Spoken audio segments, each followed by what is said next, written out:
아이고, 우리 사모님들 참 수고 많으셨습니다. 너무 좋았습니다. 저는 천국에 가면 우리 목사들보다 사모님들이 훨씬 더 상급 받으실 분으로 믿습니다. 이 땅에서 우리 목사님들 목회할 때 우리 사모님들은 월급 받는 거 아니잖아요. 월급도 안 받고 목사님보다 수고를 배로 하시고, 때로 목사님들이 받으셔야 혼란과 핍박을 대신 다 받으시고, 그런데 천국 가면 하나님이 우리 사모님들의 눈물을 씻겨주시고 더 큰 상급으로 그렇게 보상하실 줄로 믿습니다. 우리 사모님께 다시 한번 우리 박수를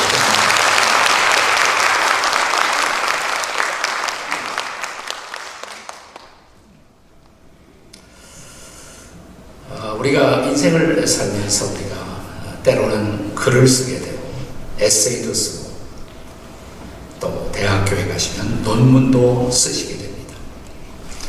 대체로 이런 논문을 쓸 때는 서론과 본론과 결론 이런 방향으로 우리가 글을 쓰게 되죠. 서론도 중요합니다. 본론 물론 중요하죠. 그러나 가장 중요한 것은 저는 결국은 결론이 아닐까 생각합니다. 결론이 우리가 쓰고 있는 그 글의 결산이다, 이렇게 말할 수가 있겠죠. 우리가 인생에도 서론이 있고요, 본론이 있고 결론이 있다고 생각을 해요. 우리 어린아이 시절에 인생을 살아갈 연습과 지혜를 터득하면서 우리는 인생의 서론을 쓰기 시작하는 것입니다. 그리고 티네이저가 되고 청년이 되어 사회생활을 시작하면서 우리는 본론을 쓰기 시작합니다. 그리고 인생의 석양기에 들어가면서 우리는 서서히 마지막 결론을 쓰게 됩니다. 결론이 중요하죠. 결산이기 때문입니다. 오늘 우리가 함께 읽은 성경 본문, 소위 누가복음 12장에는 소위 우리가 말하는 어리석은 부자의 비유가 기록되고 있습니다. 이 부자를 향한 하나님의 마지막 결론적 선언이 오늘 본문에 기록되어 있습니다.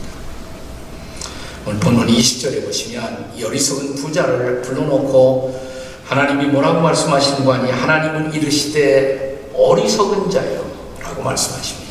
어리석은 자요. 인생의 결론이 어리석다는 것입니다. 그는 어리석은 인생으로 인생의 결론을 맺습니다.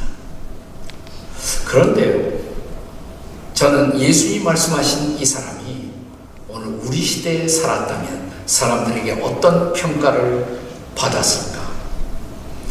제가 한번 글을 읽다가 뉴스위크지에 수년 전에 나온 한 기사를, 아티클을 읽게 되었어요. Idols in our time, 우리 시대의 우상들 이라는 제목의 글이었습니다. 소위 우리 시대에 성공적인 인생을 살았던 사람들의 공통점이 뭘까? 그걸 추적하는 글이었어요. 4가지 공통점이 있더라고요. 소위 출세한 사람, 성공한 사람, 우상과 같이 사람들의 부러움의 대상이 되는 인물들에게는 4가지 공통점이 있다는 것입니다. 첫째가 뭐냐? 자기의 미래를 상상할 수 있는 능력. 그들에게는 모두 미래를 상상할 수 있는 그런 능력이 있었다는 거예요. 근데 두 번째로 상상만 하는 것이 아니라 자기가 상상했던 미래를 향해서 집중할 수 있었던 능력, 그 꿈을 향해, 그 목표를 향해, 그 타겟을 향해서 집중할 수 있었던 능력이 그들에게 있었다는 것입니다. 이게 두 번째고요. 세 번째는 뭐냐면, 자, 그 일을 집중하는 가운데 반드시 난관을 경험합니다. 장애물을 경험합니다. 세 번째는 그 난관을 돌파할 수 있는 능력, 그 난관을 극복할 수 있는 능력이 그들에게 다 있었다는 것입니다. 마지막 4번째는 뭐냐면 그들이 이룩한 결과, 실현한 결과물을 즐길 수 있었던 능력, 엔조이 할 수 있었던 능력. 이 4가지가 소위 우리 시대의 우상과 같이 우리가 우러러보는, 부러워하는, 존경할 만한 소위 성공적인 인생들에게 반드시 4가지 특성이 있었다고 말합니다. 근데 저는 오늘 본문 누가복음 12장에 어리석은 부자의 이야기를 읽으면서 잘 생각해 보세요. 이 사람은 그해 소출이 농사가 잘 될 것 같으니까 미리미리 곡간을 넓혀 놓았어요. 미래를 상상할 수 있는 능력이 있었잖아요. 네. 그리고 그는 이제 자기의 농사를 성공시키기 위해서 낮에도 밤에도 농사일에 몰두할 수 있는, 집중할 수 있는 그런 능력이 있었던 사람입니다. 여러 가지 난관이 있었겠죠. 그 모든 난관을 돌파했습니다. 그리고 마침내 그가 예측했던 결과대로 풍성한 소출을 거두어들였어요. 넓혀놓은 곡간마다 곡식을 가득히 채워놓고 그는 마침내 자기의 영혼을 향해서 이렇게 독백처럼 속삭입니다. 내 영혼아, 여러 해 쓸 물건을 많이 쌓아두었으니 평안히 쉬고 먹고 마시고 즐기자. 그는 인생을 엔조이 할 수 있는 그런 능력이 있었던 사람이란 말이죠. 자, 이 사람이 우리 시대에 살았다면 우리 모두의 박수를 받을 만한, 우리 모두의 부러움을 살 만한 성공적 인생이잖아요. 지혜로운 인생이죠. 우리 시대에 이런 사람들은 모두 지혜로운 인물의 표본으로 많은 사람들에게 시선을 모으는 대상이 되었을 것입니다. 그러나 그럼에도 불구하고 우리 예수님은 이 사람의 마지막 인생의 결산의 순간에 이렇게 선언하십니다. 너 어리석은 자야. 너 어리석은 인생이에요. 그는 지혜로웠지만 주님은 지혜로운 사람이라고 결론을 내리지 않습니다. 그는 오히려 어리석었다. 그는 성공한 인생이었지만 주님은 이 사람에게 그는 실패한 인생이라고 결론을 내립니다. 무엇이 이 사람을 이렇게 어리석게 만들었을까요? 우리가 본문을 추적하면 몇 가지 중요한 원인을 찾아낼 수가 있습니다. 그 첫째는 이 사람은 물질을 수단으로 삼지 않고 목적으로 삼았던 사람이에요. 물질을 수단이 아닌 목적으로 삼았던 사람. 한번 따라서 하실까요? 물질을 수단이 아닌 목적으로 삼았던 사람. 그것이 이 사람이 인생을 어리석게 만드는 것이에요. 자, 본문의 이 부자의 모로로, 소위 이 부자의 독백을 다시 한번 들어보십시오. 무슨 말이 제일 많이 나오나? 내가 곡식 쌓아둘 것이 없으니 어찌하리까? 18절에 보시면 내가 이렇게 하리라. 내 곡간을 헐고 더 크게 짓고 내 모든 곡식과 물건을 거기 쌓아두리라. 19절에도 여러 해 쓸 물건을 많이 쌓아두었으니, 계속적으로 이 사람의 입에서 토해지고 있는 단어, 계속 나오는 단어가 뭐예요? 물건, 곡식, 곡간, 우리식으로 말하면 돈, 증권, 뭐 이런 단어들이에요. 이것이 이 사람의 생각을 가득히 채우고 있어요. 물론 이런 물질이라는 것은 필요한 것이죠. 저는 그것을 부정하지 않습니다. 하나님도 부정하지 않습니다. 인생을 살아가는데 물질은, 물건은, 돈은, 증권은 필요한 것이라고 하나님도 부정하지 않으세요. 여러분 산상수훈에 보시면 마태복음 6장에 예수님께서 친히 사람들의 걱정을 대신해서 말씀하시잖아요. 무엇을 먹을까? 무엇을 입을까? 염려하지 말라. 하나님은 이 모든 것이 너희에게 있어야 할 줄을 아시느니라. 하나님도 아세요. 먹을 것, 입을 것, 물질, 돈, 머니, 필요한 것 우리 하나님도 인정하세요. 하나님도 아세요. 나 중요한 것은 이것입니다. 그것이 인생의 목적이 될 수가 있을까요? 그것을 목적으로 해서 우리는 살고 있는 것인가요? 돈 벌기 위해서 사는 인생입니까? 우리는 음식을 먹습니다. 오늘도 세 끼 우리는 음식을 먹었습니다. 먹는 것이 목적일까요? 먹기 위해서 먹는 사람이 있을까요? 먹고 살기 위해서, 먹고 살기 위해서, 먹고 진짜 인생을 살기 위해서. 먹는 것은 필요해요. 먹어야 삽니다. 그러나 먹기 위해 사는 것은 아니죠. 살기 위해 먹는 것이죠. 먹는 것은 필요하지만 그것은 결코 목적이 될 수는 없습니다. 먹을 음식, 입을 옷, 살아야 할 주택, 또 인생을 살아가는 데 필요한 일정한 지분의 돈, 반드시 필요한 것입니다. 그것이 목적일까요? 자, 마태복음 6장의 산상수훈에서 예수께서 계속 무엇을 먹을까 입을까 그런 거 가지고 염려하지 말라고. 근데 같은 마태복음 6장의 결론을 아세요? 결론? 네. 6장 33절에 우리가 잘 아는 말씀을 예수님께서 결론으로 하시잖아요. 너희는 먼저 그의 나라와 그의 의를 구하라. 하늘 아버지께서 먹을 것이, 입을 것이 필요한 것을 그분이 아신다고. 그리고 하나님은 우리를 돕기를 원하신다고. 저 공중에 나는 새를 보라고, 들에 피는 백합화를 보라고. 그들에게 생존이 가능한 것, 하늘 아버지께서 그들을 도우시기 때문이라고. 그 하나님의 도움이, 그 케어링이 오늘도 우리와 함께 한다면 너무 거기에 신경 쓰지 말라고. 우리가 신경 써야 할 더 중요한 것, 더 중요한 목적이 있다고. 그것은 그의 나라라고. 하나님의 나라, 하나님의 나라, 하나님이 다스리는 나라, 하나님의 뜻이 이 땅에서 이루어지는 것. 그래서 그분은 우리에게 날마다 해야 할 기도를 가르치면서 뜻이 하늘에서 이루어진 것 같이 땅에서도 이루어지다. 나라의 임하옵시며 Thy kingdom come, 하나님의 나라가 임하옵시며 뜻이 하늘에서 이루어진 것 같이 땅에서도 이루어집니다. 그 하나님의 뜻을 이루는 일에 필요해서 내가 너를 이 땅에 태어나게 한 것이라고.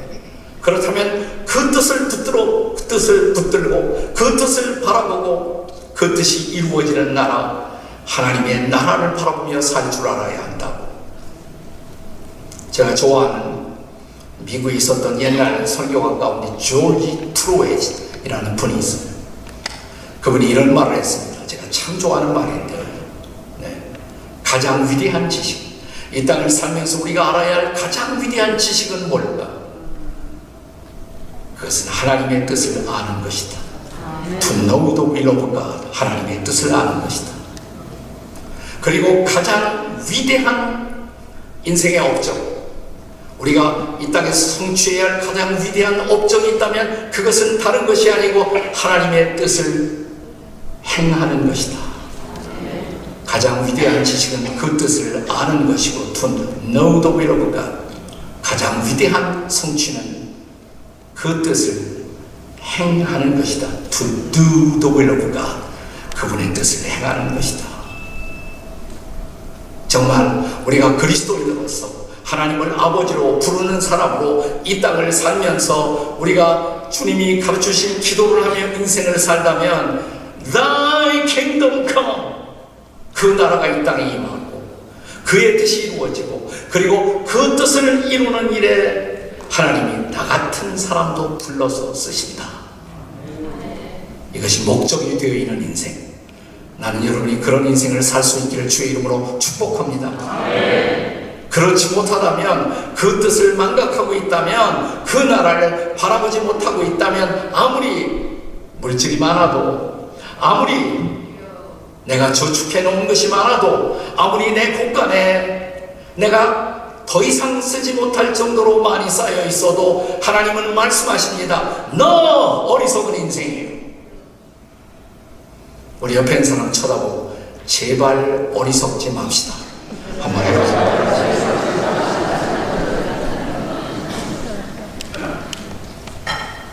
자, 본문에 나타난 이 사람이 어리석은 인생이 되어버린 또 하나의 원인, 두 번째 원인이 있습니다. 저는 그 원인을, 이 사람이 나의 세계를 넘어설 수 없었기 때문에, 자기의 세계를 넘지 못한 사람, 자기의 세계를 넘지 못한 사람. 따라서 할까요? 자기의 세계를 넘지 못한 사람. 자, 이 어리석은 부자의 독백 속에 계속적으로 등장하고 있는 단어 하나를 주목해서 들어보세요. 경청해 보세요. 무슨 말인가? 17절 심중에 생각하여 이르되 내가 곡식 쌓아둘 것이 없으니 어찌할꼬. 18절 이르되 내가 이렇게 하리라. 내 곡간을 헐고 더 크게 짓고 내 모든 곡식과 물건을 거기 쌓아두리라. 19절에 내가 내 영혼에게, 무슨 단어가 반복되고 있어요? 무슨 단어? 나라는 단어죠. 계속해서 내 곡간, 내 물건, 내 곡식, 심지어는 내 영혼도 내 것이라고 말합니다. 자, 이 어리석은 부자와 주님의 대화, 굉장히 재미있는 대화예요. 자, 이 부자는 계속해서 이렇게 주장합니다. 이렇게 독백합니다. 내 물건, 내 곡간, 내 곡식, 내 돈, 내 증권, 내 집, 내 자식. 그러다가 내 영혼, 이렇게 말합니다. 내 영혼. 그러자 하나님이 마지막으로 이 부자를 부르시던 밤, 하나님은 이렇게 말씀하십니다. 그래, 내 물건, 내 곡식, 내 곡간, 그리고 너는 내 영혼이라고 그랬겠다. 좋다. 내가 내 영혼이라고 생각하는 그 내 영혼을 내가 가져가니 그러면 내 것이 네 것이 되겠느냐. 이런 대화예요 지금. 오너십의 디베이트, 소유권을 둘러싼 독백이 하나님과 이 부자 사이에 지금 진행되고 있단 말이죠. 보세요. 마지막 20절에 하나님은 이르시되 어리석은 자여 오늘 밤에 네 영혼을 도로 찾으리니 그러면 네 준비한 것이 뭐예요? 누구의 것이 되겠느냐? 누구의 것이 되겠느냐? 이 사람은 자기 것밖에 보이지 않아요. 자기 것밖에. 이 사람의 입에서 한 번도 당신이라는 말이 나온 일이 없습니다. 당신, you, 혹은 우리라는 단어도 나온 일이 없습니다. we. 심지어 이 사람의 입술에서 하나님이라는 단어도 나온 일이 없습니다. 자기 세계에 파묻혀서 사는 사람이에요. 오늘 우리 시대에 그런 사람들이 많잖아요. 평생 자기밖에 모르고 살아가는 인생. 우리 시대에 최고의 사조가 있다면 자본주의도 아니에요. 사회주의도 아니에요. 가장 강력한 사조가 있다면 미이즘, 나밖에 모르는 나주의, 자기주의, 이기주의. 우리 세대는 어떤 세대입니까? 미 제너레이션, 자기밖에 모르는 세대잖아요. 자기밖에 모르는 세대. 그래서 우리는 나의 인격적 교감의 대상일 수 있는 당신을 잃어버리고 살고 있어요. 우리 시대에 상당히 선한 영향력을 끼친 유대인 철학자 가운데 유명한 책, 우리 시대, 저와 같은 시대 사람들이 많이 읽었던 책 중에 나와 너라는 책이 있죠. I and you, ich und du, 나와 너, 나와 너. 말틴 부버는 나중에는 이스라엘로 돌아와서 히브리 대학에서 철학을 가르치기도 했습니다.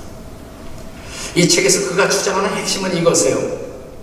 이 세상에서 당신을 잃어버리고 나의 정말 아름다운 선한 인격적 교감의 대상이 될 수 있는 당신을 잃어버리고 나에게만 파묻혀 사는 사람. 이 사람의 인생은 나와 너의 세계가 아니라 나와 그것의 세계라. 너가 없는 그것. 나에게 있어서 당신은 그것에 불과해요. 물격에 불과해요. 나는 당신을 이용하고 쳐버리면 돼.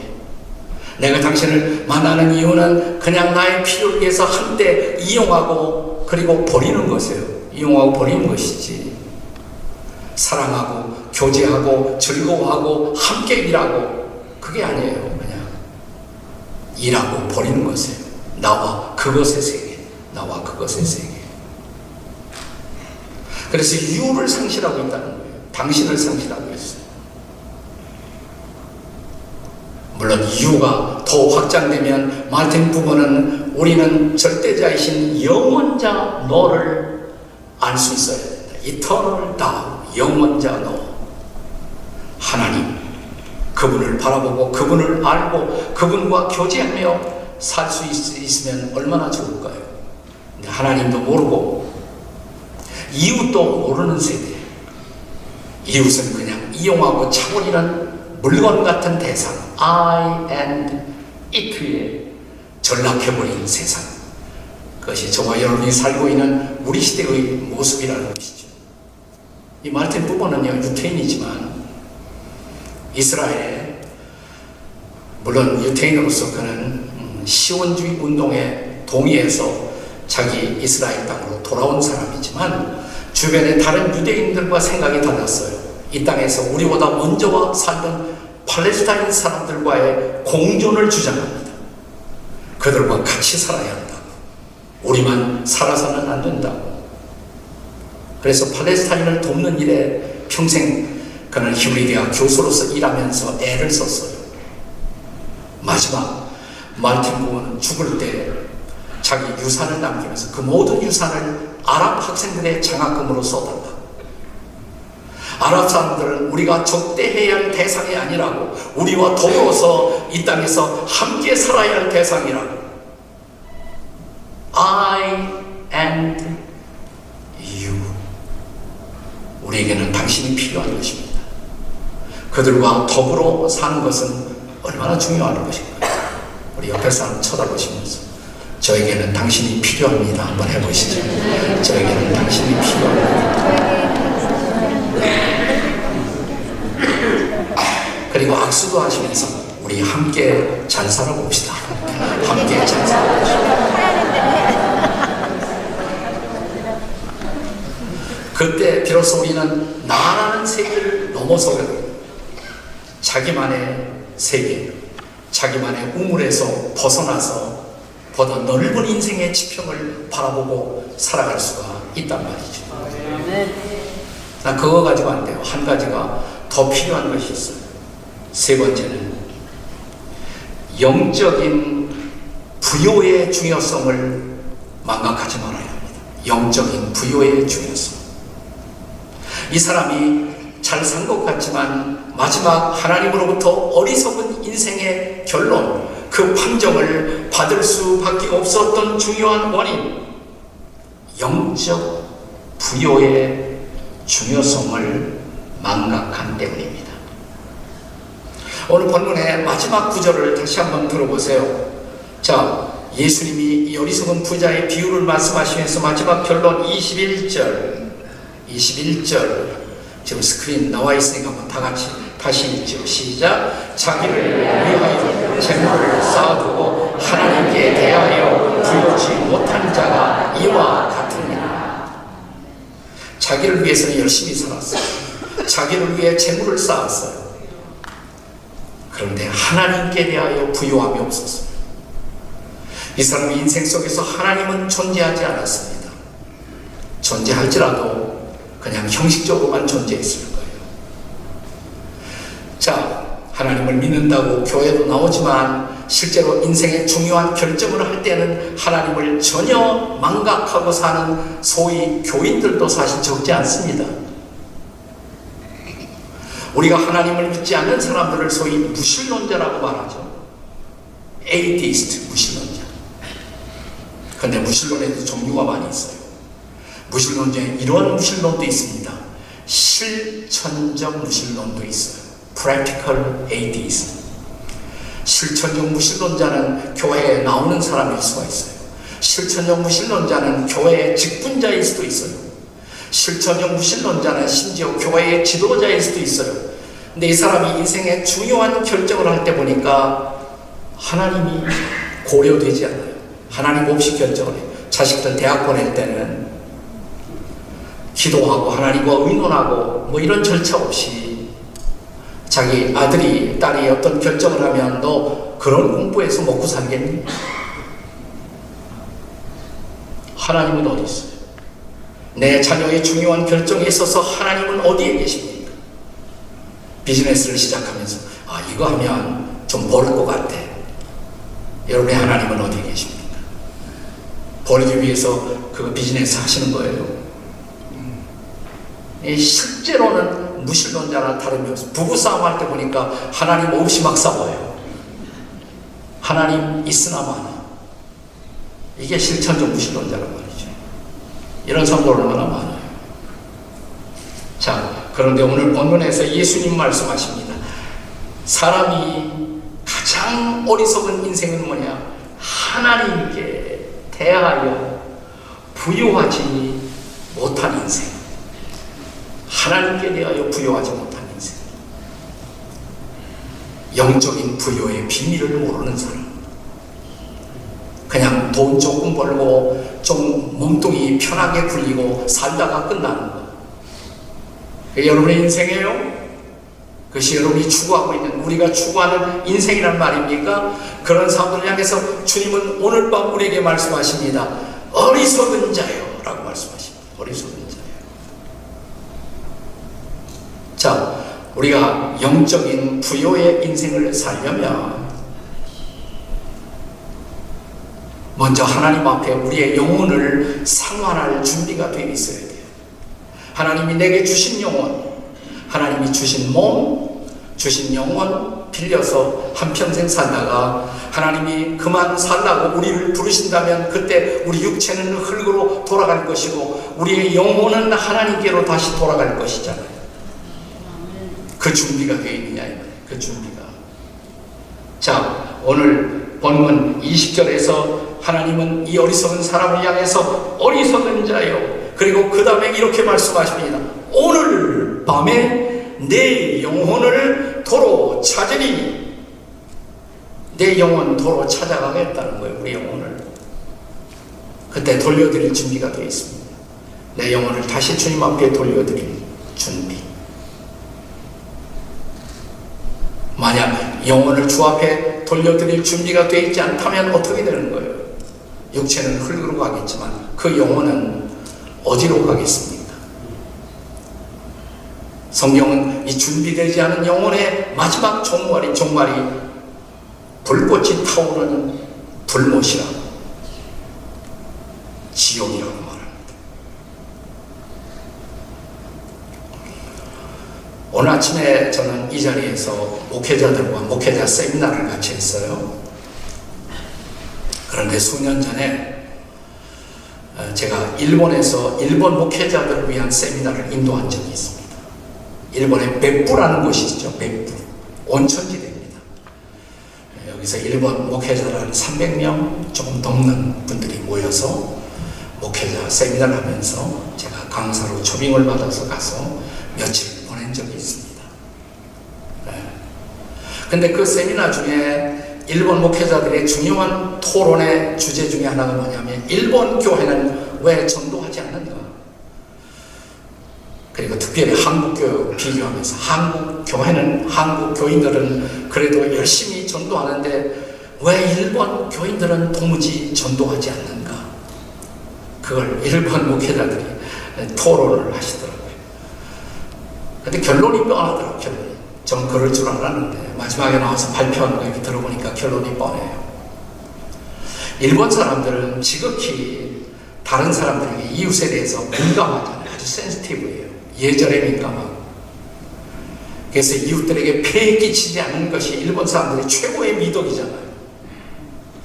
전도하다 보면 폐해 끼치려고 전도해서 괜히 번거롭게 만들고 폐해 끼치지 않기 위해서 애를 쓰고 이웃들을 배려하다 보니까 그래서 우리는 결국 전도하지 못한다. 그게 결론이더라고요. 제가 마지막 폐회에 설교를 하면서 일본 목회자들에게 이런 도전을 했습니다. 제가 이 벳부라는 곳에 와보니까 참 이거 좋은 곳이네요. 여기 용암온천이 많아요. 용암온천. 펄펄 끓어오르는 온천들이 도처에 있단 말이죠. 그리고 대부분 그 온천들의 이름이 뭐냐면 지옥이에요. 지옥. 해지옥, 산지옥, 아기지옥, 청년지옥, 노인지옥, 별별 지옥들이 다 있어요. 여러분, 어느 날 술 취한 한 사람이 술에 취해 비틀거리면서 저 펄펄 끓고 있는 용암을 향해서 걸어가고 있다고 가정하십시다. 여러분 어떻게 하시겠습니까? 그를 폐 끼치지 않기 위해서, 그에게 폐가 되지 않기 위해서, 예절을 손상하지 않기 위해서 그가 펄펄 끓어오르는 용암으로 걸어가도록 여러분은 그대로 버려 두시겠습니까? 그것이 여러분들이 말하는 예의란 말입니까? 아니면 그 사람을 진짜 사랑한다면 조금 폐가 되어도, 조금 신뢰가 되어도 그가 걸어가고 있는 그 길을 가로막고 안 돼요! 돌아서세요! 그대로 가면 죽어요! 이렇게 말하는 것이 정답이 아닐까요? 정답이. 성경은 그렇게 말해요. 성경은 술 취해 비틀거리며 지옥을 향해서 가고 있는 인생들에게 stop! 돌아서십시오! 회개하십시오! repent! 회개하십시오! 돌아서십시오! 그대로 살면 죽음입니다. 그대로 가면 지옥입니다. 죄의 삭은 사망이고 사람이 한번 죽는 것은 정하신 것이요 그 후에는 심판이 있으리니 죄를 해결받지 못한 모든 인생이 불과 유황으로 타는 못에 참여하리라. 성경은 지옥을 증언합니다. 그대로 가도록 버려두어야 할까요? 그것이 여러분이 말하는 일본 사람들의 매너이고 예절이고 상식이라는 말입니다. 조금 신뢰가 되어도, 조금 폐가 되어도 이제 우리 이웃들의 길을 가로막고 돌아서라고, 예수 믿으셔야 한다고 말씀하는 것이 성경이 말하는 전도가 아니겠습니까? 아멘. 그러니까 그 고개를 그분들이 끄덕끄덕 하시더라고요. 하지만 지옥만 면하는 것, 그것이 기독교의 복음이 아니에요. 지옥 갈 사람들을 간신히 막아주는 것. 복음은 거기에서 머물지 않습니다. 천국의 영광을 보여줘야죠. 천국 가는 길을 열어 보여주는 것. 그것이 복음이 아니겠습니까? 그것이. 제가 일본 얘기 하나 더 하겠습니다. 미국의 사업가 세 사람이 일본의 동경을 방문하게 되었습니다. 도쿄를 방문하게 되었습니다. 그래서 도쿄 시내를 잘 구경하기 위해서 동경의 가장 번화가 긴자 거리에 있는 일본의 유서 깊은 호텔에 투숙하기로 했습니다.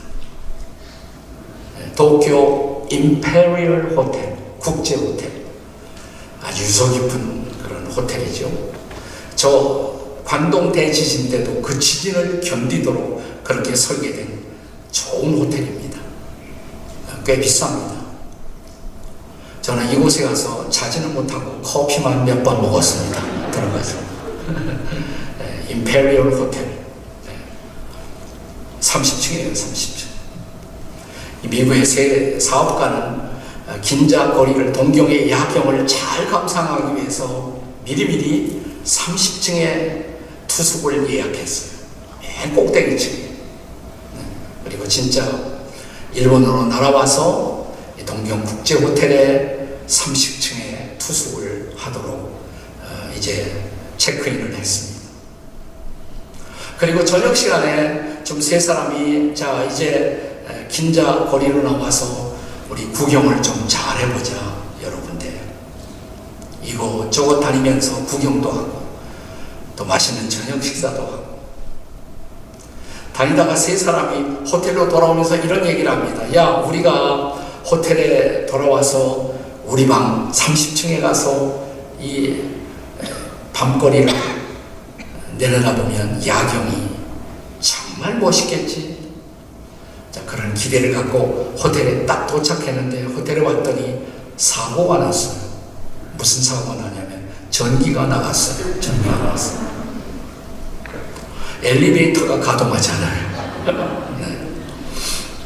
그래서 어떻게 하느냐고 말하니까 뭐 계속 스미마생, 죄송하다고, 미안하다고 그러면서 손님 방법은 둘밖에 없는데 이 아래층에 우리가 간이 침대를 준비할 수가 있습니다. 여기서 주무시던가 아니면 힘들어도 30층까지 올라가시던가 랜턴 전등을 하나 준비했으니까 그거 가지고 올라가시던가. 세 사람이 의논을 합니다. 야, 우리가 어차피 여행 왔는데 여행은 모험이고 30층까지 올라가는 거 그게 무슨 대단한 일이겠느냐. 우리 올라가 봅시다. 의기가 투합했어요. 그래, 올라갑시다. 근데 한 사람이 I have a good idea. 내가 좋은 아이디어가 있다고. 세 사람이 30층씩 올라가니까 올라가는 동안에 한 사람이 10층씩 맡아서 올라가는 동안에 스토리텔링을, 이야기를 하기로 했습니다. 그래서 한 사람은 어렸을 때 이야기, children story. 내가 어렸을 때부터 우리 부모에게, 할아버지, 할머니에게 들었던 모든 재미있는 그런 이야기들을 다 하기로. 둘째 사람은 인생을 살면서 자기가 겪은 가장 끔찍한 이야기, 무서운 이야기, 비극적인 이야기, 트래지디, 이런 비극의 이야기들을 하기로 했어요. 그리고 세 번째 사람은 자기가 알고 있는 가장 재미있는 이야기, 가장 우스운 이야기를 하기로 세 사람이 합의를 했습니다. 그리고 이제 올라가기 시작합니다. 이제 첫 번째 사람이 시작을 합니다. 자기가 어렸을 때 아빠, 엄마에게, 할아버지, 할머니에게 들었던 옛날 얘기부터 시작해서 자기가 읽었던 동화 속의 이야기, 왕자 이야기, 공주의 이야기, 프린스의 이야기, 그런 이야기를 하다 보니까 어느 사이에 10층까지 왔어요. 야, 우리 아이디어 기가 막히다. 벌써 10층 왔네. 하고 두 번째 사람에게 바톤을 넘겼단 말이죠. 이 사람은 자기가 알고 있는 무서운 이야기, 끔찍한 이야기, 자기가 경험했던 가슴 아픈 이야기, 이웃들의 비극적인 이야기, 신문에서 보았던 계속되고 있는 끔찍하고 무서운 살인사건의 이야기, 이런 이야기, 자기가 알고 있는 이야기 보따리를 풀기 시작했어요. 그랬더니 어느새 벌써 20층에 도달했습니다. 야, 우리 아이디어 참 기가 막히네. 벌써 피곤한 줄 모르고 힘든 줄 모르고 우리는 벌써 20층까지 왔잖아. 그리고 마지막 세 번째 사람에게 Now your turn, 네 차례라고. 근데 이 세 번째 사람이 갑자기 머리를 긁더니 하는 소리가, 야, 난 생각이 안 난다. 네. 우스운 이야기, 재미있는 이야기를 할 차례가 된 이 사람이 생각이 안 난다는 거예요. 그러니까 두 친구가 생각 좀 해보라고. 아니, 생각이 안 나는데 어떡하냐고. 여기 와서 안 난다고 어떻게 하느냐고. 생각 좀 해보라고. 생각이 안 난다고. 신경을 하다 보니까 다리가 막 풀려요. 너무 힘들어요. 갑자기 피곤이 몰려오고. 가까스로 24층, 25층, 26층, 27층, 28층, 29층 갔을 때 갑자기 세 번째 사람이 배꼽을 잡고 웃어댑니다. 야, 생각났다. 30층에 발을 올려놓으면서 하는 소리가 말이야, 우리가 말이야 방 열쇠를 안 가지고 올라왔어.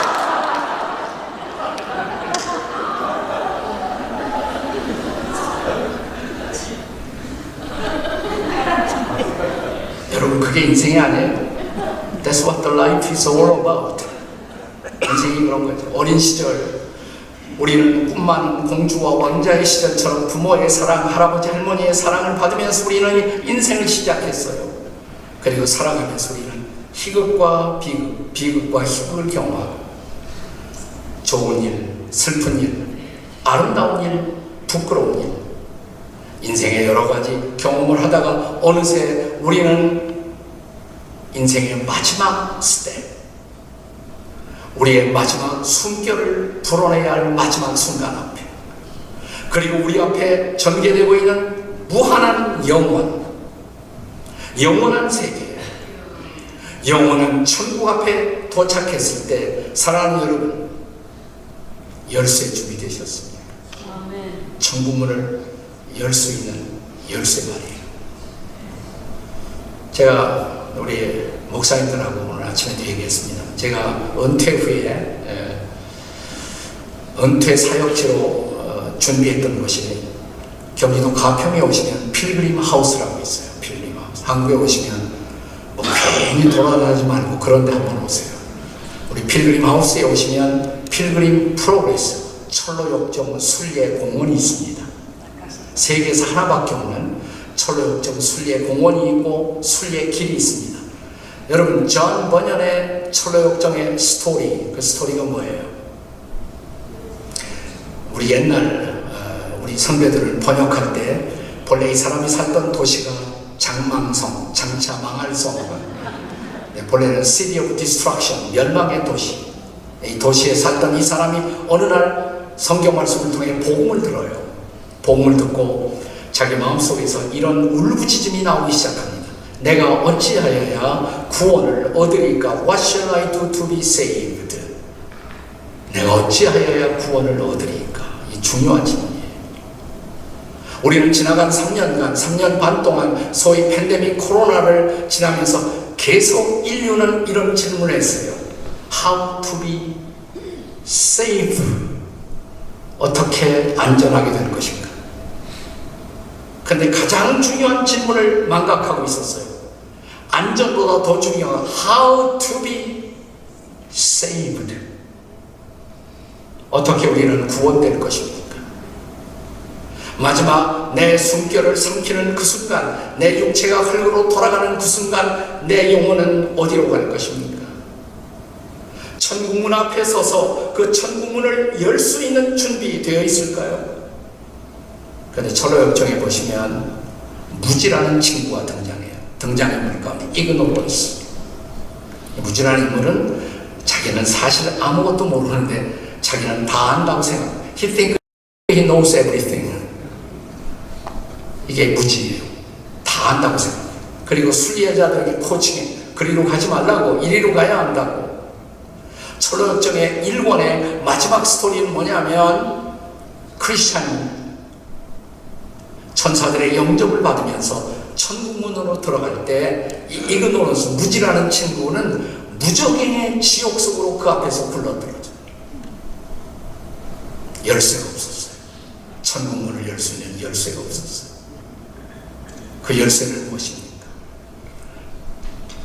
예수님이 이 땅에 오신 중요한 목적을 말씀하시면서 그는 이렇게 말씀하십니다. 내가 곧 길이요 진리요 생명이니 나로 말미암지 않고는 아버지께로 올 자가 없느니라. 그분이 길이십니다. 믿으십니까? 그분이 진리이십니다. 믿으십니까? 그분이 생명이십니다. 믿으십니까? 그를 통하지 않고는 아무도 아버지 품에 안길 수가 없습니다. 우리는 다 죄인이에요. 우리는 우리의 죄를 심판받아 하나님으로부터 영원한 진노를 피할 수가 없었던 사람이에요. 그런데 하나님이 우리를 긍휼히 여겨 주셨습니다. 불쌍히 여겨 주셨습니다. 그리고 2000년 전 하나님의 아들 예수 그리스도를 이 땅에 보내셨습니다. 그를 믿는 자마다 죄의 사함을 받고 용서를 받고, 거기서 끝나지 않아요. 우리를 의롭다고 칭해 주시고 우리를 성도로 만들어 주시고 하나님 아버지의 아들과 딸이 되어 하나님의 집, 영원한 집에 들어갈 수 있는 특권을 준비하십니다. 할렐루야! 이것이 복음입니다. This is the gospel. 이것이 복음이에요. 또 예수님은 이 복음이 전해지기 위해서 우리가 함께 힘을 합하여 이 영광의 복음을 전하도록 이 땅에서 교회를 세우시겠다고. 교회를 세우시겠다. 내가 나의 교회를 세우리라.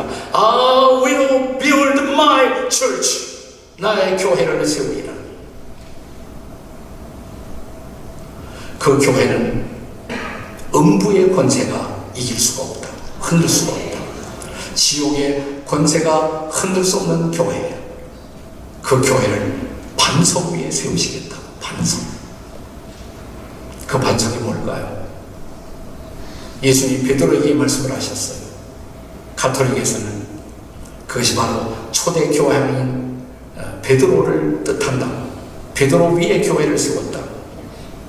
그런데 성경을 조금만 더 읽어보시면 그 다음 구절에 베드로가 예수님 앞에 잘못된 발언을 했을 때 예수님은 베드로 보고 사탄아 내 뒤로 물러가라 이렇게 말씀하십니다. 사탄이 쉽게 될 수 있는 인간 위에 교회가 세워진다면 그 교회는 얼마나 연약한 교회일까요? 그것은 베드로가 아니에요. 베드로의 신앙 고백이에요. 베드로가 바로 그 직전에 예수님의 질문 앞에 이런 대답을 합니다. 예수님이 물었던 가장 중요한 제자들을 향한 질문.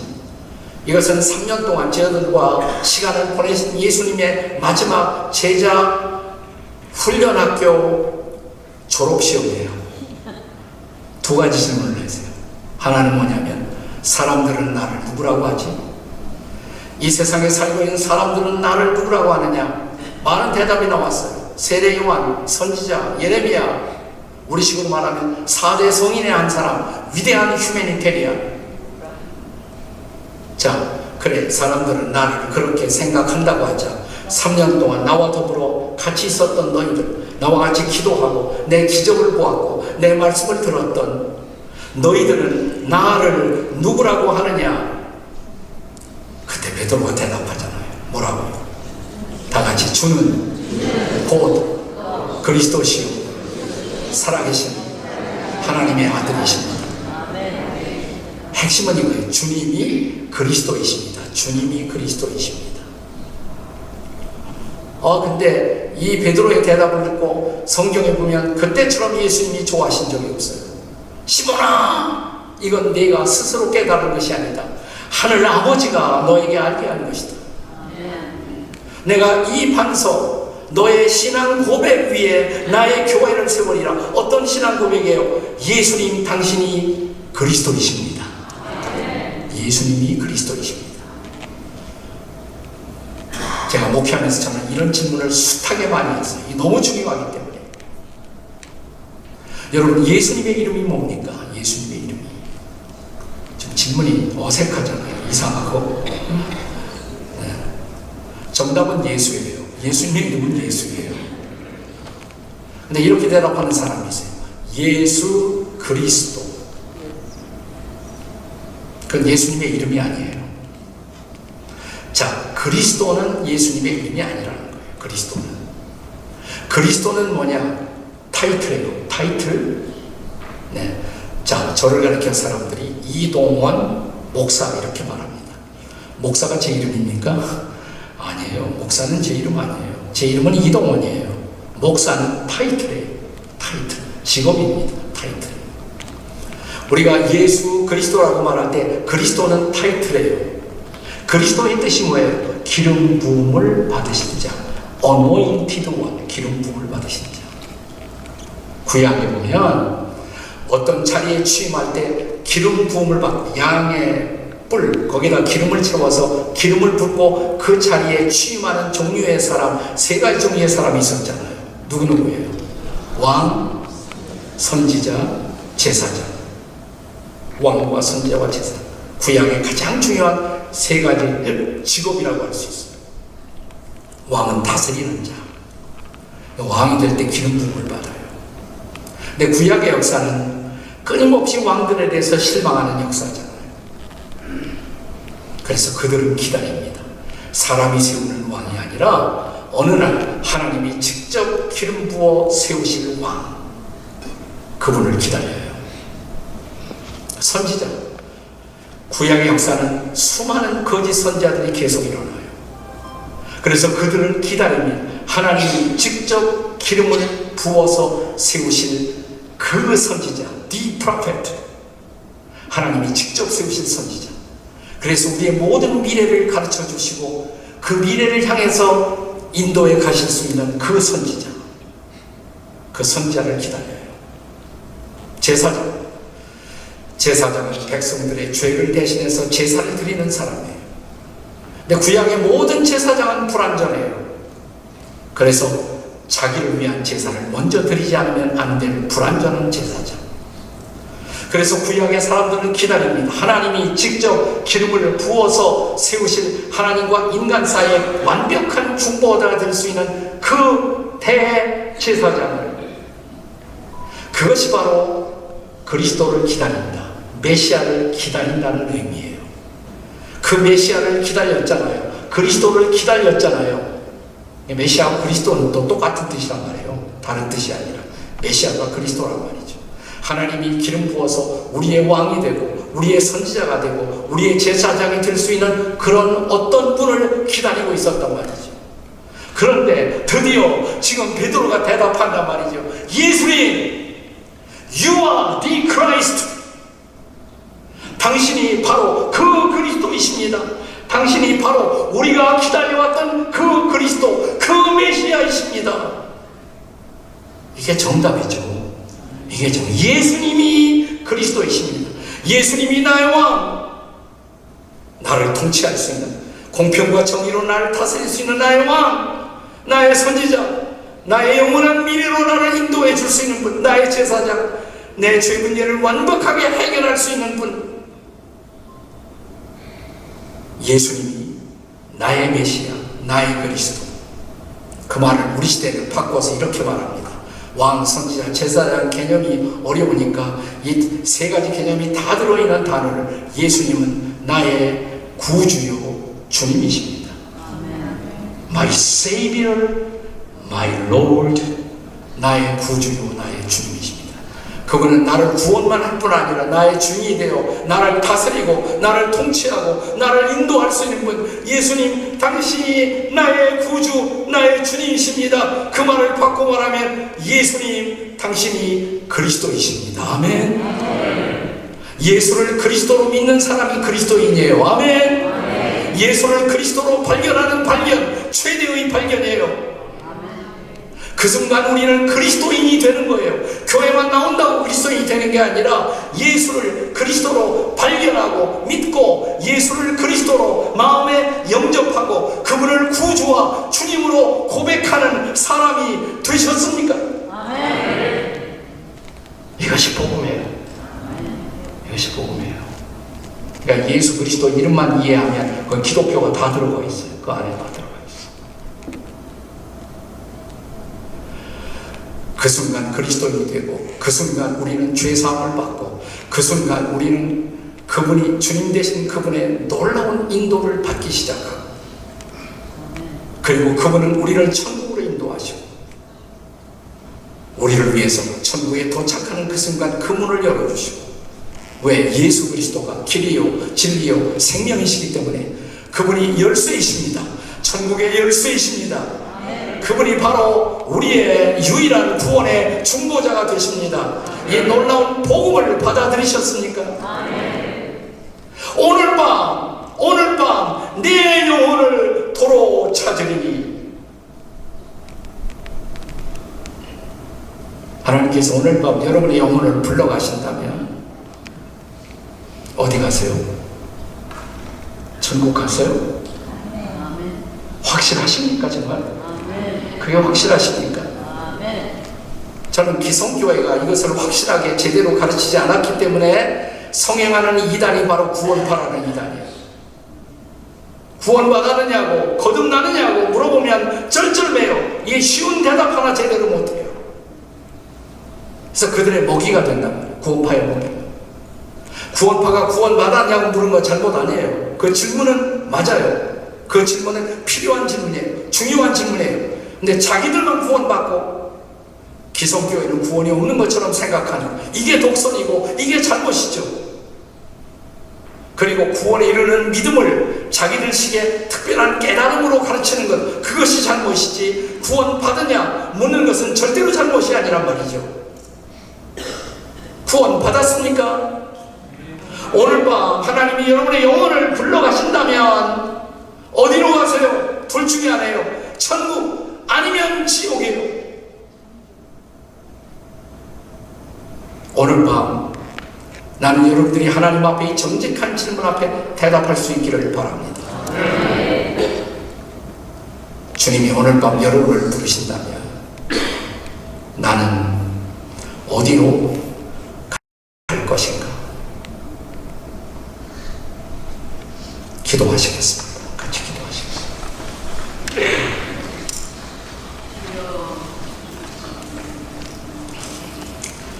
어리석은 자가 되지 마세요. 영국에 노예 무역을 하던 사람이 있었어요. 노예 무역. 노예를 아프리카에서 사다가 팔고 그래갖고 돈 벌던 사람.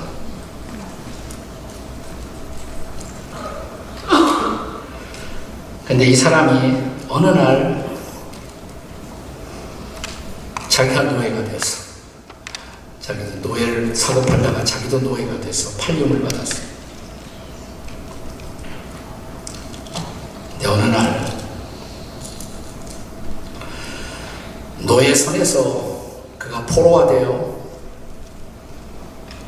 성경을 읽다가 자기의 비참한 노예된 그 상태를 한탄하다가 더 무서운 사실을 깨달았어요. 그보다 더 무서운 죄악의 노예라는 사실. 자기가 죄에 붙잡힌 노예가 되어 살고 있다는 것.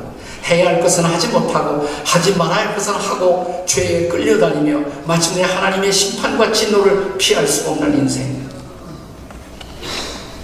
죄를 범하는 자마다 죄의 종이라. 근데 그게 요한복음 8장에 있는 말씀인데 성경을 조금 더 읽다가 보니까 이런 말씀이 나오는 거예요. 진리를 알지니 진리가 너희를 자유케 하리라. Truth shall make you free, free indeed. 진리가 너희를 자유케 하리라. 이 진리가 뭐지? 근데 그 다음 절에 또 말하기를 아들이 너희를 자유케 하면 너희가 참으로 자유하리라. 그 진리는 추상적인 진리, 철학적인 진리, 형이상적인 진리가 아니라 하나님의 아들 예수 그리스도가 진리라는 것. 아들이 너희를 자유케 하면 너희가 참으로 자유하리라.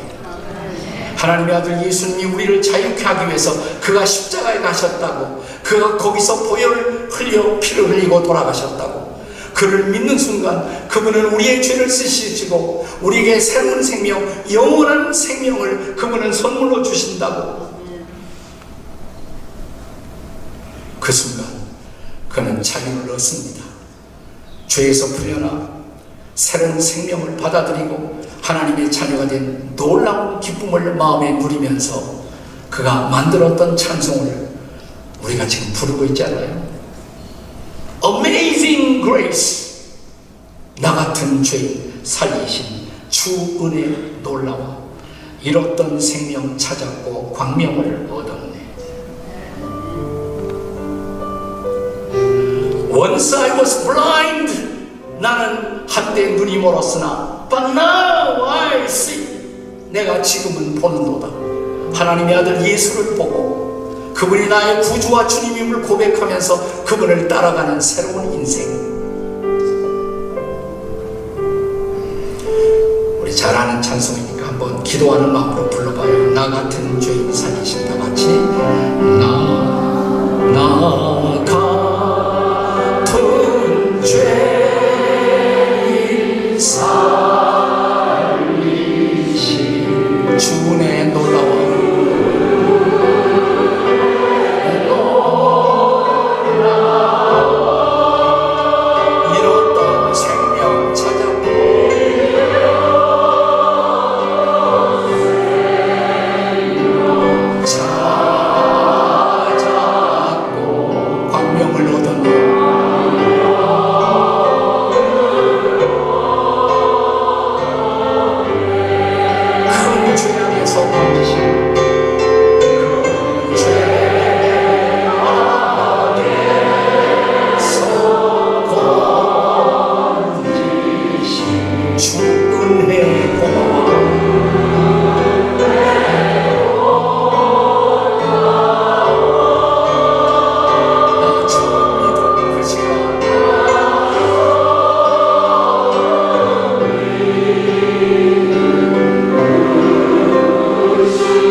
오늘 밤 주님이 여러분 부르신다면 준비되셨습니까? 오늘 밤 나를 부르신다면 나는 천국 갈 수 있다 확신하는 분 한번 손 들어봐요. 확신하는 분 내리세요. 괜찮아요. 손 들 수 없었던 분 괜찮아요. 괜찮아요. 저는 아직 그런 확신이 없습니다. 그러나 확신을 갖고 싶습니다. 그런 확신 갖고 오늘 밤 그분이 부르신다면 나는 기쁘게 그분을 만나고 싶습니다. 혹시 그런 분 계시면 손 번쩍 들어보세요. 괜찮아요. 손 번쩍. 예, 감사합니다. 고맙습니다. 번쩍. 네, 감사해요. 가슴에 손을 얹으세요. 여러분들 가슴에 조용히 손을 얹으세요. 그리고 저를 따라 이렇게 기도해 보세요. 제 기도가 여러분의 생각과 같다면 따라서 하세요. 아니 이미 확신을 가진 분도 오늘 확신을 가져야 할 이분들을 돕기 위해서 함께 따라서 해도 좋겠습니다. 그렇게 해주세요. 같이 가슴에 손 얹고 기도합니다. 다 같이. 하나님 아버지, 저를 용서해 주십시오. 저는 죄인입니다. 이제 제 마음의 문을 엽니다. 하나님의 아들 독생자 예수, 십자가에 못 박히신 예수님, 내 죄를 대신하신 예수님, 보배로운 피를 흘리신 예수님, 그 피로 저의 죄를 씻어주십시오. 부활하신 예수님, 나의 구주, 나의 주님이 되어주십시오. 오직 예수만 믿고 예수님을 따르겠습니다. 저를 도와주시옵소서. 아멘. 제가 기도합니다. 오늘 이러한 확신이 필요한 사람들이 주님 앞에 응답해 싸우니 오늘 밤이 확신의 밤이 되게 해 주시옵소서. 우리가 불렀던 복음성가의 가사처럼 내 영혼이 확정되고 확정되어 싸우니 이 고백을 드리게 도와주시옵소서. 그리고 이미 이 확신을 갖고 살고 있는 그리스도인 여러분, 오늘 밤 특별히 나에게 복음 주신 것, 나에게 천국의 소망을 주신 것 감사하지 않으시겠습니까? 주님 감사합니다. 이제 이 복음의 빚을 갚으며 살겠습니다. 전도하며 살겠습니다. 저를 도와 주시옵소서. 주님 부르시고 한 1분만 더 통성으로 같이 기도합니다. 주님, 우리가 기도합니다. 우리 마음에 참된 확신을 주시고 감사하며 찬양하며 우리 한평생 살아가게 도와 주시옵소서. 인도해 주시옵소서.